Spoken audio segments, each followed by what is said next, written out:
Hey guys, welcome back to more Entitled People stories. In this video, a smug lawyer claims that he is allowed to park on my private property simply because he is rich. Let's dive right into the video. And the first one is titled, Insane HOA claims that I'm not allowed to use the parking spot I purchased. What the hell? So I bought a condo in a small building in an area with poor parking half a decade ago, and it came with a parking spot, which was a big part of why I purchased it. Anyway, the building's HOA switched trash providers and just sent an email that I'm no longer allowed to park in my parking spot on Tuesdays or Wednesdays going forward, since the new trash provider says it blocks their ability to access the trash. I don't necessarily disagree. It's difficult to access where the trash is currently located, as a neighbor recently built a garage that narrowed the walkway significantly. Still, it seems outrageous and possibly illegal for them to say I just cannot use my parking spot on certain days. I mentioned to the HOA leader when she reached out that I felt this was unfair and totally devalued my condo, and she said she would feel the same way. I don't want to be disagreeable so I can work with them, but I feel like they should have to pay me either for the time I'm not using my spot or just fully purchase the spot from me and make it non-parkable.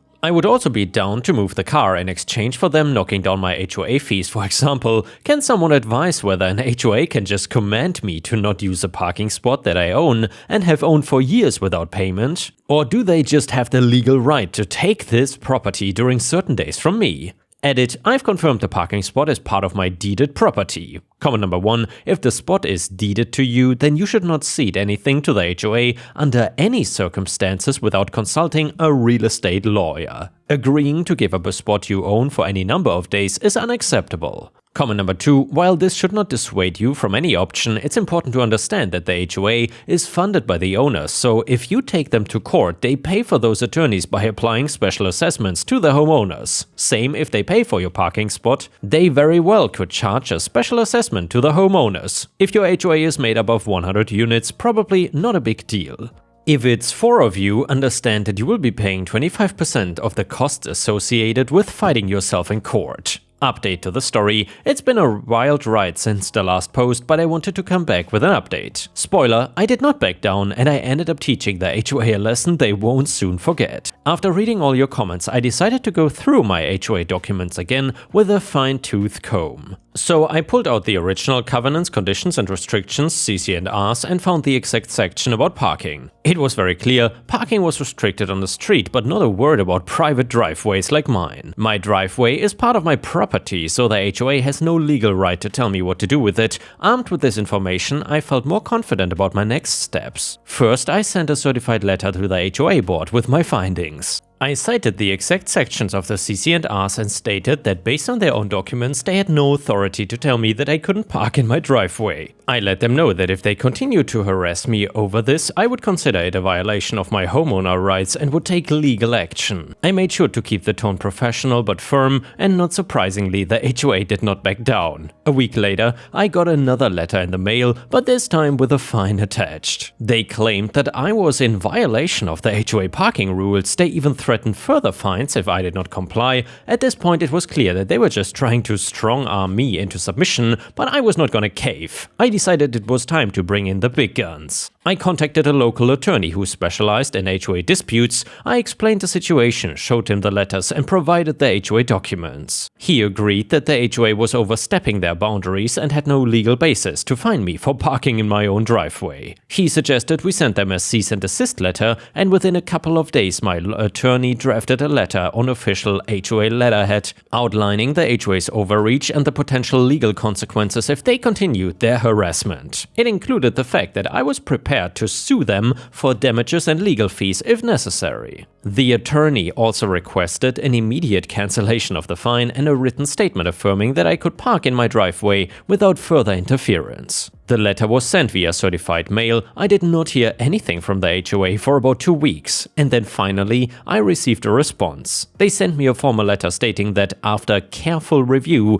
they would rescind the fine and allow me to park in my driveway. There was no apology, of course, but it was pretty clear that they had realized they were fighting a losing battle. I could tell they were just trying to save face, but I did not care. I got what I wanted, and now I could have left it there, but I decided to take it one step further. At the next HOA meeting, I showed up with copies of the CC&Rs, my attorney's letter, and all the correspondence between me and the HOA. I calmly explained to everyone in attendance what had happened and how the HOA board had tried to enforce rules that did not even exist. I pointed out how they wasted everyone's time and HOA funds on a pointless power struggle. After my little presentation, a few other homeowners spoke up about similar issues they'd had with the board, and it became clear that this was not an isolated incident. The board had been pushing boundaries for a while. By the end of the meeting, a motion was made to review the board's practices and potentially elect new members. Since then, things have quieted down considerably. The HOA board has backed off and they've actually been a lot more respectful in their communications. I have not received any more fines or threats, and several neighbors have thanked me for standing up to them. It seems like I was not the only one they were trying to bully.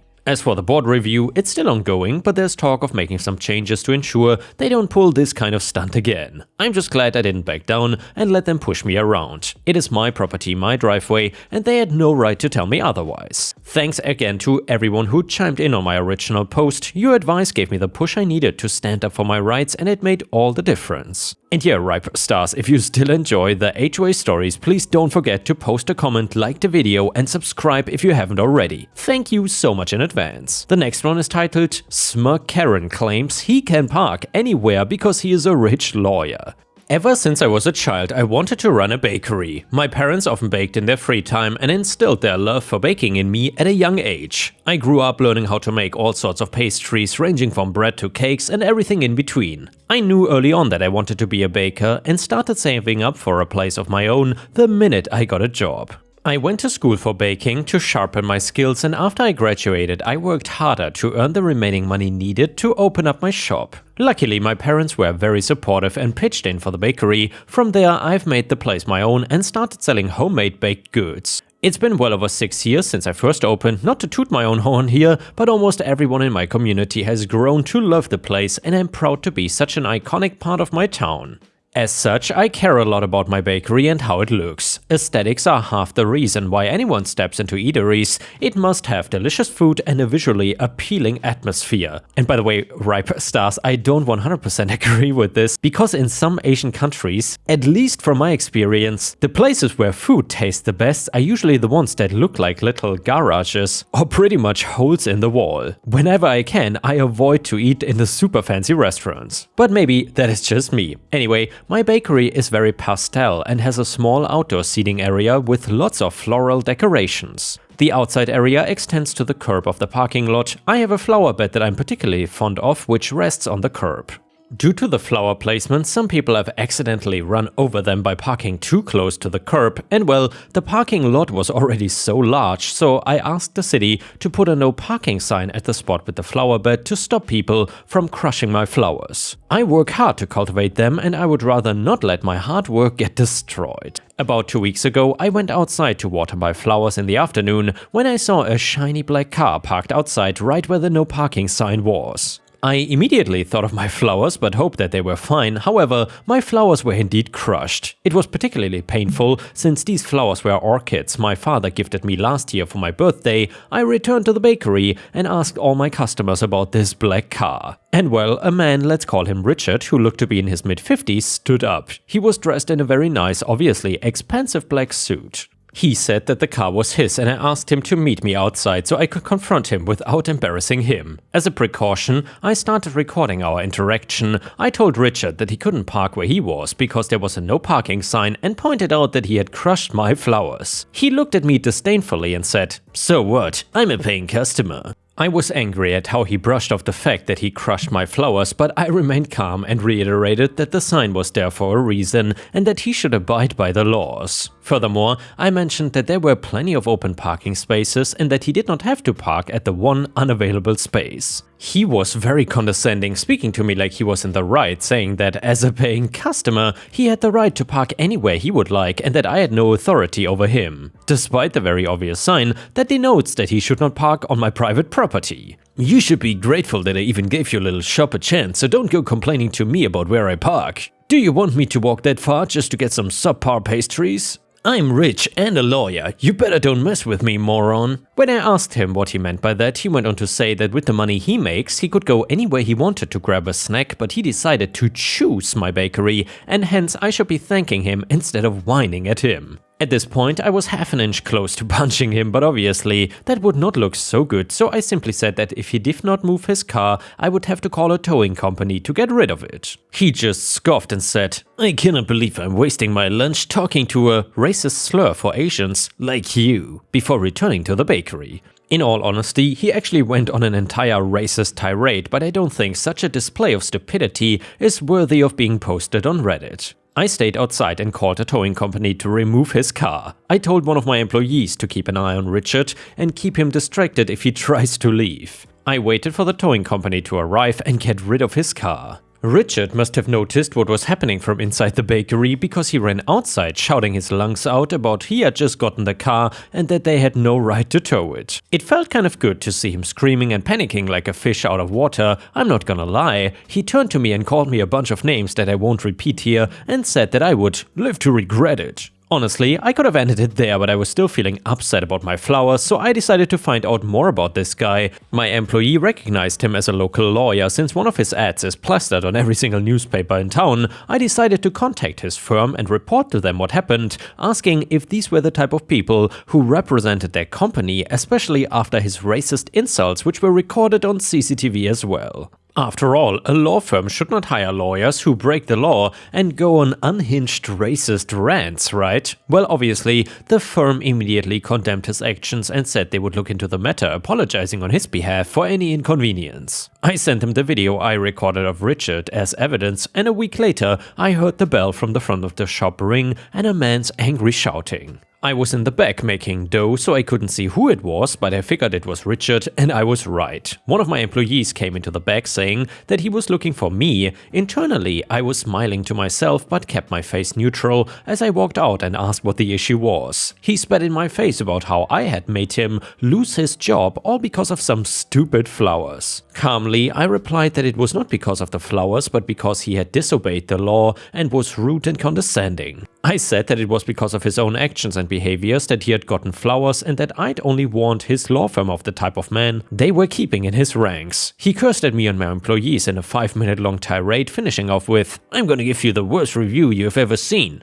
I told him to go ahead. He might have not loved my bakery, but everyone else in town sure did. The customers sitting inside all agreed, and afterwards he stormed off in a huff and I never saw him again. I've got my flowers replaced and my father and I are both working on tending to them. I would say they are looking lovely. And now let's move on to the next story. It starts like this. So I own a vineyard and it has been made clear from day one that my neighbor is hugely against it. I'm gonna call him Karen for this story, even though he does not actually look like a Karen from any stereotype. Plus he is a man, but whatever, I'm naming him Karen because that's not even close to the most unhinged thing in this story. Before I can get into what he did, I need to explain a little about my neighbor and our relationship with each other, being neighbors for so many years. He is a devout religious Muslim man, and as part of his religion, he refrains from alcohol. I am not an expert in that religion by any means, so I could be wrong in my understanding. I have met other Muslims though, and while they don't drink, they don't seem to have any issues with other people not part of their faith drinking.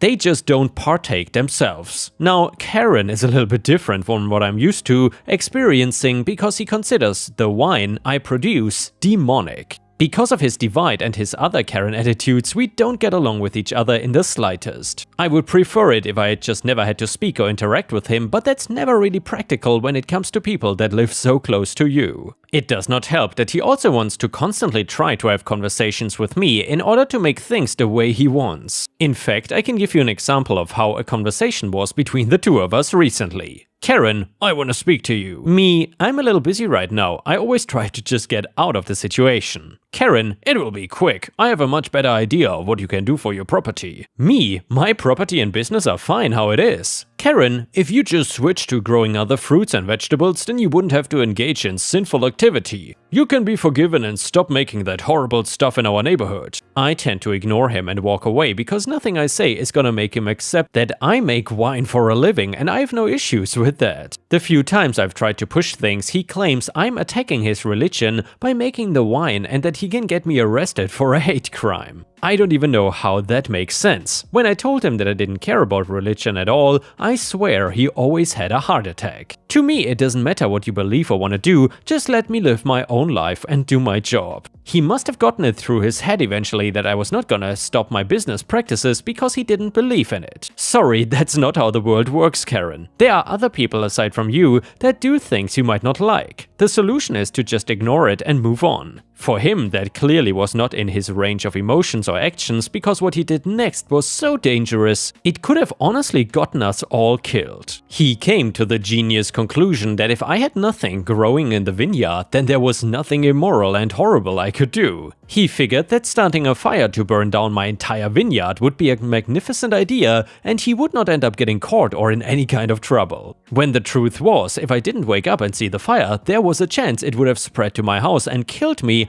along with everything else. Who knows, it could have spread to his house too. What happened was that I woke up and saw the fire and managed to call for help before it got too far and caused too much damage. That was not to say that it didn't cause damage because about half of my grapes were destroyed and others were just ruined and couldn't be used for anything. He was smug beyond belief about the entire thing, but I didn't actually get that angry at him because I knew what my next move was. Being in my kind of business, there's a lot of money in it, which means I knew that with the amount he destroyed, I could sue him for everything he had. I pressed charges against him for arson and intentional destruction of property. They even got attempted murder tacked on as a charge because it could have spread and killed me, and he did not seem to have any regard for that. They had enough suspicion to get a warrant for his property based on him being up and out of his house at the odd hour the night of the fire. They found what he used to start it and he was gonna end up in jail until the court could decide if he was guilty and a punishment for him. He pled guilty on the charges and flat out admitted that he started the fire, also claiming up and down that he did not want to hurt me and made sure the fire started far away from my house. That all he wanted to do was destroy the grapes because what I was doing was wrong and he wanted to stop me from committing demonic activities. It was clear that he was a nutjob, but not enough to plead insanity or something like that. Nope, instead he was going to prison for the arson and attempted murder. He might not have been planning for me to die, but the actions showed that he didn't have regard for my life or even care. Things did not end there because I was also suing him for the money I lost due to the fire. The cost of the crops, the land that was not going to be usable for the rest of the season, and what I lost from would have been my wine sales from what was lost. He did not have a chance in that arbitration and needed to give me $500,000 in damages and lost money. For a guy that cannot drink due to his religion, he just spent more money than he had on alcohol. He did not have that much cash because most people just don't. He did have assets though, namely his house and property. The sale from that would give me all the money and that would be the last I had to deal with him. Even when he gets out of prison, he won't be my neighbor anymore.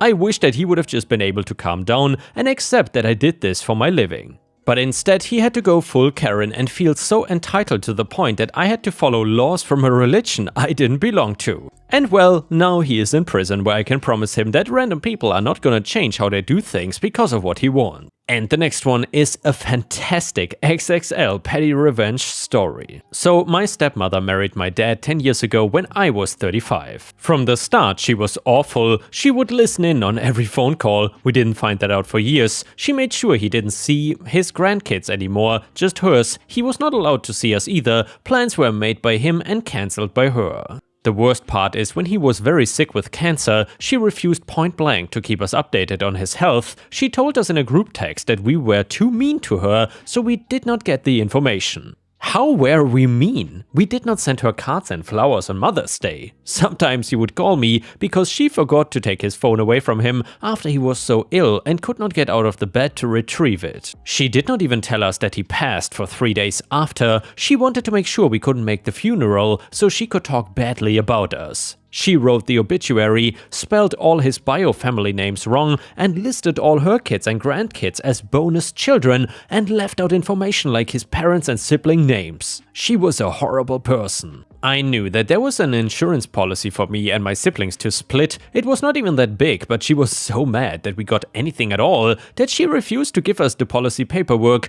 or give us his social security number so we could look it up ourselves. She claimed we would just use it to open credit cards even though the government and credit card agencies had his death certificate. She told us that we didn't deserve anything at all, and she was mad that he didn't leave the policy to her kids instead. So, having her phone number, address and email, I signed her up for everything: MLMs, religious calls, window and roof replacements, things like AliExpress offer emails, vacation entries that just sell your name to everyone. My daughter even helped me find new things to sign her up to so we could ramp up the spam. I heard that she was forced to change her phone number because it was so bad. Serves her right, I regret nothing, and oh, there was in fact a policy and we did get it thanks to my mom keeping some old tax returns. I made sure to send my stepmom a screenshot of the policy payout. And yeah guys, with this we have reached the end of the video. However, if you cannot get enough of my content, please don't forget to subscribe to the channel to not miss any of my daily uploads. And also check out my podcast by searching for Ripe Stories on Spotify, Amazon, Audible and other podcast platforms. You will often find exclusive episodes and early access to new content. Furthermore, please check out my Patreon by going to patreon.com/ripeyoutube or my YouTube membership program for even more exclusive stories. Thank you so much, and I will see you again tomorrow.